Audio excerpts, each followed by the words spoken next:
As you can see, we have called together the Sunday Roundtable here at OTR. Joining us this morning, Democratic political analyst Marianne Marsh, Republican political analyst Andrew Goodrich. Great to see you guys.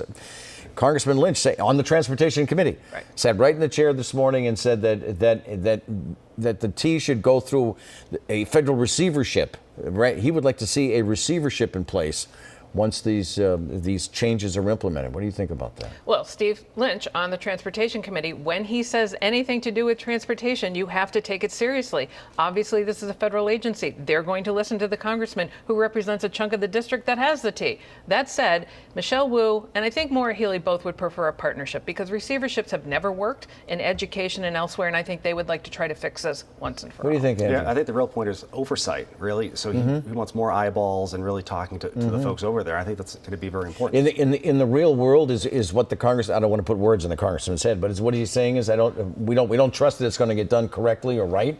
I think it's really more about focus and making sure that we're having more and more folks at every level taking a real good look at this. So I think that's what's key. Yeah, I think he's saying it may not get done, but I think with a new slate of office holders, Michelle Wu, Maura Healey, Chris Dempsey for auditor, let's say others, there are plenty of people to put eyeballs on everything. All right. Well, the state primary a little more than 2 weeks away.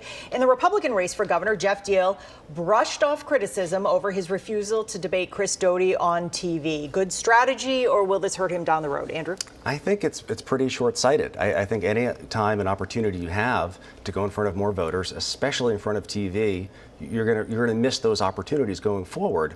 And I presume that he'll be chasing Healey around, trying to get on TV more and more, and it's going to look a little hypocritical down the road. Marianne, he did one debate on radio, and when I asked him if he wanted to be in front of a larger audience, he said, well, it was live streamed. So Trumpy, so disingenuous, so hypocritical.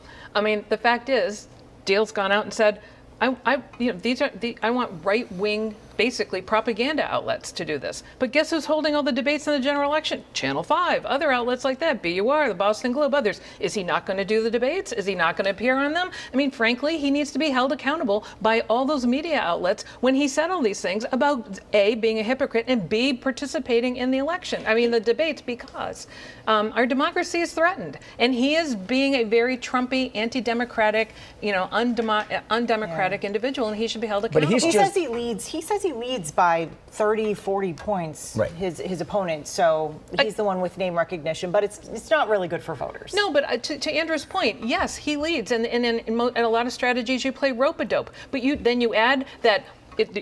These other outlets aren't right-wing, operations, and the radio station he did is certainly known for that to a much degree, live stream or not. So let's hold him accountable. Next issue, as you know, Maura Healey has the clear path to the final. Not so for the three Democrats that are running for lieutenant governor, although in a debate last week, they all seem to be on the same page. So, Marianne, let me start with you. Does anyone have any advantage with voters here?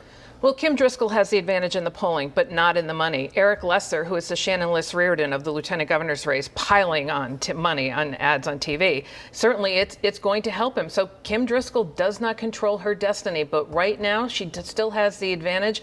Does Lesser ads catch him up? We'll see. Yeah. Andrew?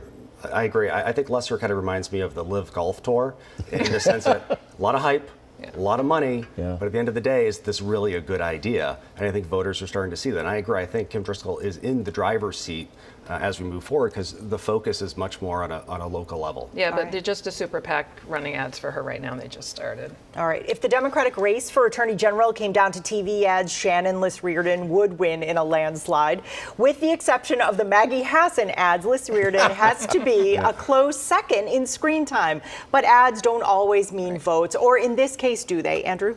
So, no, again, there's a fat wallet, but a thin resume. And I think, again, coming down to how important early voting is going to be and how important organization is going to be, I think Campbell is going to be looking pretty strong with her organization. And you look at those small dollar donors that she has in her organization is going to become critical for how much real ground support there is. Liss Reardon was up on TV last month.